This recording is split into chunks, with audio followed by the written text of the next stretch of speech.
मी एकदा अर्थमंत्री असताना अमेरिकेत गेलो आणि सगळ्या भारतीयांच्या समोर एक भाषण केलं आणि त्याला असं आमचा मुंबई पुणे एक्सप्रेसवे चांगला झालाय, तुम्ही इन्व्हेस्टमेंटला या, अशी आता व्यवस्था आहे, हिंजवडीला MIDC मोठी इन्व्हेस्टमेंट तुम्ही करू शकाल, असं एक जवळपास 35-40 मिनिटाचं भाषण कॅलिफोर्नियामध्ये एका शहरात केलं. ते म्हटले ठीक आहे, चांगलं भाषण केलं, तर आम्हाला प्रश्न विचारायचे आहेत. प्रश्नोत्तर आहे ते मला माहित नव्हतं, पण ते प्रश्न विचारायला लागलं. एकाने मला असा प्रश्न विचारला की आमच्या शेजारच्या प्लॉटचा आणि आमचा डिस्प्यूट झाला आणि तक्रार झाली किंवा त्यांनी आमच्यावर अतिक्रमण केलं, तर आम्ही किती दिवसात हा डिस्प्यूट आमचा रिझॉल्व्ह होईल, त्याला काही मुदत आहे का?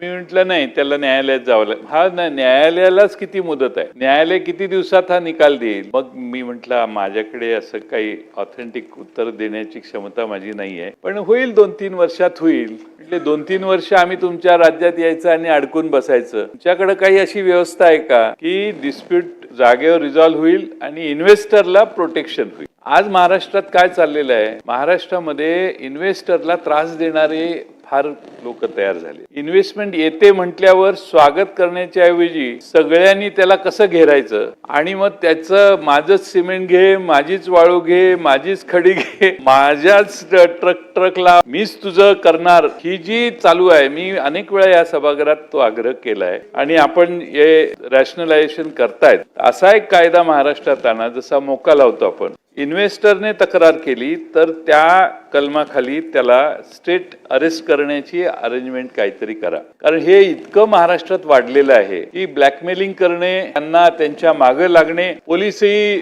उघड्या डोळ्याने बघत राहतात. मग पोलिसांचेही काही इंटरेस्ट जर असले तर आणखीनच त्याची वाट लागते. त्यामुळं असा एक कायदा आपण मंत्रिमंडळात मुख्यमंत्र्यांशी चर्चा करा, असा एक कायदा महाराष्ट्रात आणू. आपलं महाराष्ट्र हे पहिल्या नंबरचं राज्य होईल असा कायदा आणणार. इन्व्हेस्टरला प्रोटेक्शन द्यायची व्यवस्था आपण जर केली, दोन, एक म्हणजे त्याच्या सिव्हिल डिस्प्यूट, कोणतेही क्रिमिनल त्याच्यावर ऍक्शन होण्याच्या आधी 10 वेळा व्हेरीफाय झालं पाहिजे त्याने खरंच चूक केली आहे का, आणि सहजासहजी त्याला प्रोटेक्शन देऊन सहजासहजी कोणी त्याच्या अंगावर जाणार नाही, याची कायद्याने व्यवस्था केली तर मला खात्री आहे की इन्व्हेस्टर्स अजून वाढतील.